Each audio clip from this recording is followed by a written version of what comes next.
एक दिन की बात है, एक लकड़हारा पेड़ काट रहा था। तभी हुआ ये कि गलती से उसकी कुल्हाड़ी पास की एक नदी में गिर गई। नदी बहुत ज्यादा गहरी थी। अब उसे लगा कि उसने कुल्हाड़ी खो दी है। वही दुखी होकर वो नदी के किनारे बैठकर रोने लगा।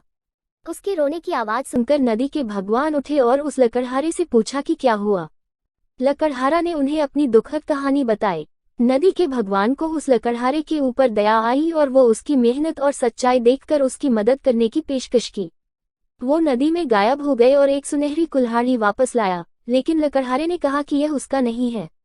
वो फिर से गायब हो गए और अब की बार उन्होंने चांदी की कुल्हाड़ी लेकर वापस आए, लेकिन इस बार भी लकड़हारे ने कहा कि ये कुल्हाड़ी उसका भी नहीं है। अब नदी के भगवान पानी में फिर से गायब हो गए और अब की बार वो एक लोहे की कुल्हाड़ी के साथ वापस आ गए। लकड़ी का कुल्हाड़ी देखकर लकड़हारा मुस्कुराया और कहा कि यह उसकी कुल्हाड़ी है। नदी के भगवान ने लकड़हारे की ईमानदारी से प्रभावित होकर उसे सोने और चांदी की दोनों कुल्हाड़ियों से भेंट किया।